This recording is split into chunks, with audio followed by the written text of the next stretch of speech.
If you've ever walked into the grocery store and gasped at the sight of an $8 bundle of spinach that would barely feed a rabbit, much less a family, you might be under the impression that adding healthy greens to your diet is something that normal people just can't afford. But real food does not have to be the most expensive option on the shelf. You just have to think outside the box, because some of the best, most nutritious, and widely available food is right outside your door, absolutely free for the taking. Enter wild spinach. Wild spinach is a weed that knows no socioeconomic bounds. It grows among the fancy cultivated tea roses in the gated community, and it fills the abandoned lots of the post-industrial city. And it's probably growing in your garden or next to the sidewalk right now. When I lived in a poor city neighborhood, I allowed this wonderful plant to take over much of my postage stamp of a backyard, and in return, it fed me and my family countless meals for free. Now, when I find it on my homestead, it's a familiar friend. Now I'd like to introduce you to this widely growing weed. I bet you've met it before, but had no idea that it was food. So let's fix that. Chenopodium album is a plant of a dozen common names. This is one of the many reasons why knowing the scientific name of a plant is imperative when it comes to identifying it correctly. I'll be referring to it as wild spinach for the purposes of this video, but you'll also find this plant just as easily called lamb's quarters, goosefoot, pigweed, baconweed, milday, bafua, frostblight, or fat hen, just to name a few. I take its multitude of titles as a marker of how useful this plant has been in the past for both human and animals alike. Chenopodium album is found pretty much anywhere across the United States. Though C. album, the feature of this article, is listed as a debatably European weed, it's been in cultivation so long nobody's actually really sure of its origins, it is very closely related with C. berlandieri, a native plant that was used as a food and grain source by Native American nations for thousands of years. These plants also hybridize and have incredibly diverse forms. So all that to say, it's not going anywhere anytime soon, so you'll not need to worry about over-harvesting when you find a decent patch of it. Pluck those leaves with a will. Wild spinach is a summer plant, growing in abundance as the mercury rises and the sun blazes. It endures too, growing all the way until the leaves start to fall.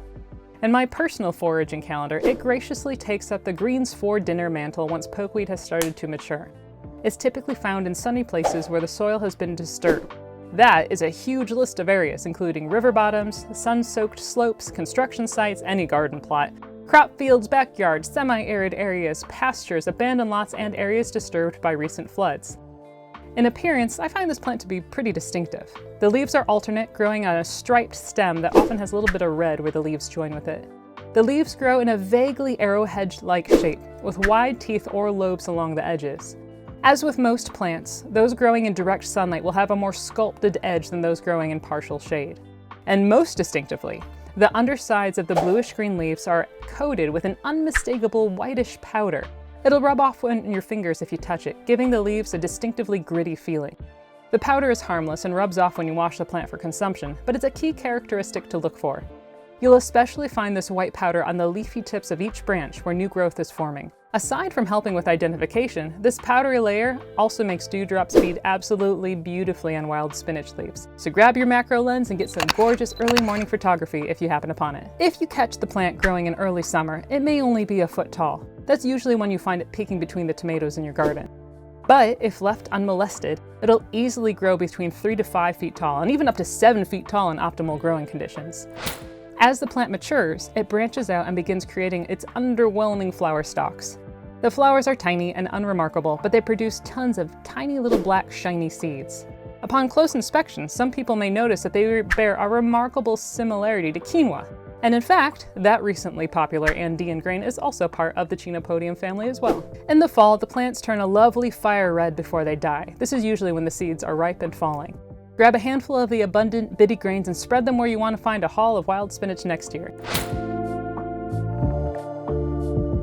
To my knowledge, there aren't any problematic lookalikes to wild spinach. The only plants I've found that have a similar appearance are other, just as edible members of the Chenopodium family.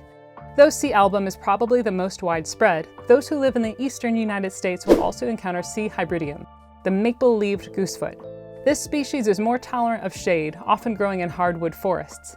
It also lacks that distinctive whitish powder on the leafy undersides, but it is nonetheless just as edible and useful. There are likewise many other members of this genus that are locally abundant across different parts of the United States. As you grow in botanical literacy, check your local flora guides for what Chenopodium plants grow in your region. Samuel Thayer mentions in his book The Forager's Harvest that Mexican tea, C. ambrosides, and epizode, C. botrytis, may be unsafe to eat in large quantity. Apparently, these plants have a strong smell and look quite different from other plants associated with this family. In the late spring and early summer, you can just harvest the entire plant. The stem should be tender enough by that point to not pose a problem in your finished dish. Once the heat of summer sets in, however, and the plant really takes off growing, that main growing stem will quickly become too tough to eat, or even to break easily. The leaves, no matter what stage, however, are always prime pickings. Plucking individual leaves from a 5-foot plant is incredibly tiresome, however, so I'll share my method of harvesting buckets of greens in short order. If you want to leave the plant standing to produce seeds later on, hold the tender growing tip in one hand to keep the branch taut, then, skipping that first tuft of leaves, run your closed hand down the length of each stem. The leaves and tender little branches should snap off effortlessly. If you're cleaning out plants from the garden and have already ripped them out, then you just need to run your fist against the grain of the plucked stem. Laying them on a picnic table will make it pretty easy to get things organized. After you've twisted off the tender growing tip as well, place each handful of greens in your bag or basket and throw the cleaned stems in the compost pile. Within minutes, you should have a heap of food for dinner. The only safety note I have concerning wild spinach has nothing to do with the plant itself, but with its growing environment. As a mineral-rich green, this plant uptakes all of its abundant nutrition from the soil. This fascinating feature makes wild spinach a useful plant in bioremediation experiments, as it is able to remove heavy metals from the soil naturally. But it also means that plants growing in contaminated ground are themselves contaminated. When you gather your wild spinach, therefore, vet the environment and make a judgment call about whether or not it's polluted.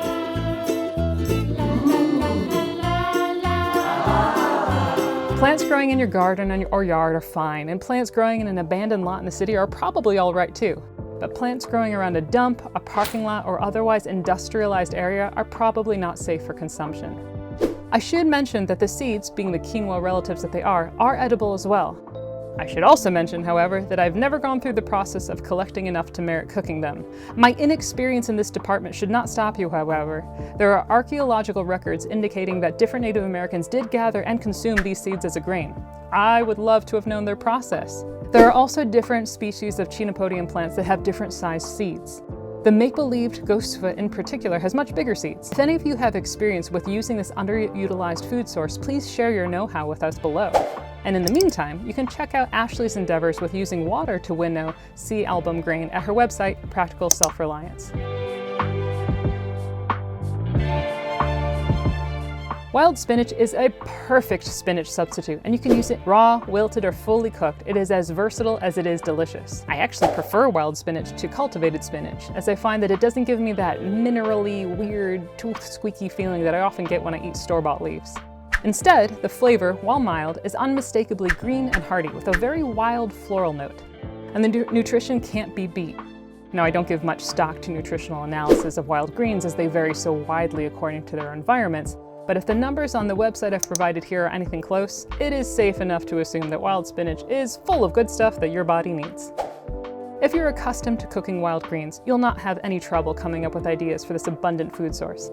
But if you're feeling a little unsure, here's some of my favorite ways to use one of my favorite summer wild foods. One of the easiest ways is to throw a handful of clean leaves into whatever you're cooking at the time. The first handful of this summer's wild spinach harvest, for example, was washed and tossed into an Italian-style stew and served alongside eggs and corn pones. The leaves cook down quickly, adding their color and nutrition without swerving the flavors. Wild spinach is also amazing stir-fried with ginger or garlic or thrown into an omelet with cheese. A simmered and blended wild spinach paste is also an incredibly versatile ingredient. Add it to soups, blend it with eggs and spices and bake it into a pie crust. Or add tomatoes, olive oil, and garlic to make a verdant and bright pasta sauce. My absolute favorite way to use wild spinach, however, is in a wild version of palak paneer, those delectable homemade cheese cubes swimming in a fragrantly spiced green gravy. I will be detailing my recipe along with others in an upcoming video, so stay tuned. And as a final note, true to its name, fat hen, wild spinach is relished by chickens. But once you figure out how tasty and useful it is, you may very well have a hard time sharing it with them. Most people have seen this weed and have it growing somewhere accessibly nearby, and I'd wager that a majority of them have no idea that it's food. Can you imagine the healthful impact of adding just this one healthful, easy to identify, and easy to cook green into everyone's knowledge base? That pile of overpriced spinach at the grocery store would stop holding so much esteem, that's for sure. And maybe the misconception that healthy food is only the privilege of the well-off will also lose its edge as well. Good food is actually everywhere, and it is available to everyone who has the eyes to see it. I hope, therefore, that you make acquaintances with Chenopodium album. It's a good friend to know.